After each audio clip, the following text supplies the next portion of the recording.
Hi everyone, and welcome to my indie review vlog, the show that gives you spoiler-free reviews of indie films. My name is Asaf Angel from MyIndie Productions, and today's reviews of two short films from my indie featured artist, UK indie filmmaker and actor, Velton Lishke.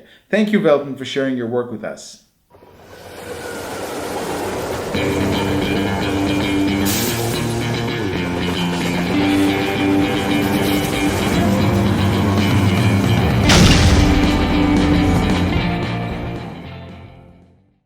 Let's jump right to it. Film number one, the 2016 short thriller, The Happiness of Larry. Larry, portrayed by Velton Lishke himself, is known around the neighborhood as somewhat of an odd fellow who keeps to himself. Sporting a limp and assisted with a cane, Larry carries himself about town, collecting various trash items from the street that seem to strike an interest with him. A discarded soda can, a shoe. Despite his handicap, we see him live in a meticulously neat home while he gives very close attention to the order of the items in his home and around his personal space. Most of his neighbors dismiss him as a weirdo and think nothing of him or ponder on who he is and what troubles him so much so that he constantly wears a glum appearance. Things take a terrible turn for the worse when a little girl from the neighborhood turns up missing. Her angry and worried family immediately look at Larry as the culprit. Defenseless and frightened by the frenzied group, Larry desperately insists his innocence, but it falls on deaf ears, as the little girl's family completely lose their demeanor and commence physically assaulting him while he's too weak to defend himself. You're mistaken! I haven't done anything! I haven't done anything! Fucking I haven't done anything! Rooted on social commentary on the familiar scenario of ignorant prejudice regarding how fast people abandon their moral ideals and common sense in the face of possible terror, The Happiness of Larry feels to be a story that is designed to get under our skin, and whether we notice it or not, test us. What would you do in similar circumstances? Can you trust yourself enough not to be led by your emotions in a situation that crucially depends on your ability to use your brain? Velton wisely built this story with dissonance between how we, the viewers, experience the film and how we might have judged the situation if we encountered it in real life. It goes to show what a storyteller can do. No matter how eccentric the character is, we will always be most invested in the underdog. To sum up, despite parts of the film that felt a tad long and some very few shots that felt to miss the mark a little, this is a well-performed project that most of all shows Velton's abilities as storyteller and as actor.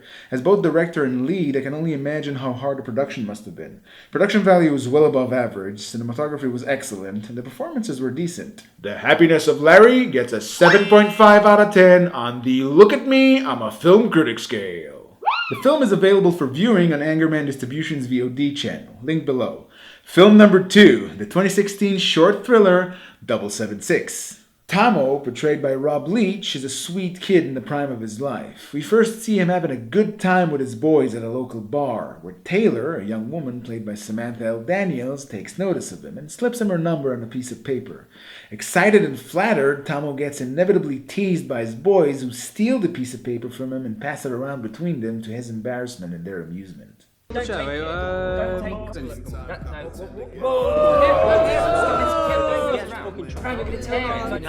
One of the boys takes advantage of Tommo's distraction and changes a digit on the paper before handing it back.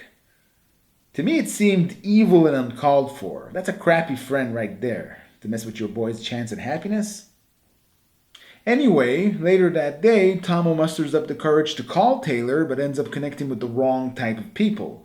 As the tone violently shifts, Tommo's concern radically changed from excited to start something with a girl to how the hell am I gonna make it out of this alive?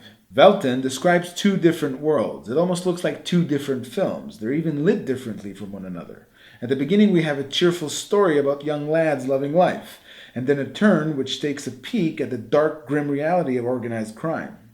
Velton leads these two worlds to collide in an interesting way that pretty much respects the logic of the real world. There is a very well thought out chain of events that allow the plot to progress in a logical manner.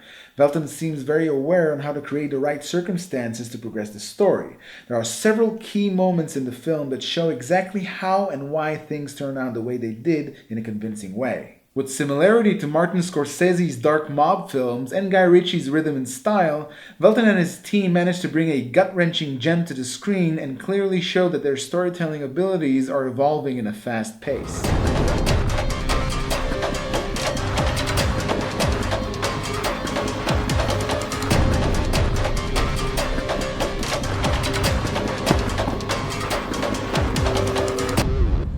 Production value is exemplary for an indie film. Cinematography is excellent and ambitious. The film sports some marvelous shots and compositions.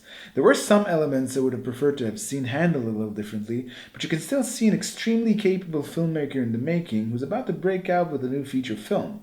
Velton's debut feature as sole director, Clouds, is scheduled to be completed early next year. To sum up, this is yet another well-executed production from one Velton J Lishke and his crew. One that delivers for the viewers and may inspire other indie filmmakers to go to work. 776 gets a 7.5 out of 10 on the Look at Me, I'm a Film Critic scale. The film is also available for viewing on Angerman Distribution's VOD channel, link below. Until next time, keep supporting indie film. My name is Asaf Angel. I thank you for tuning into my indie review vlog. I'll see you next week.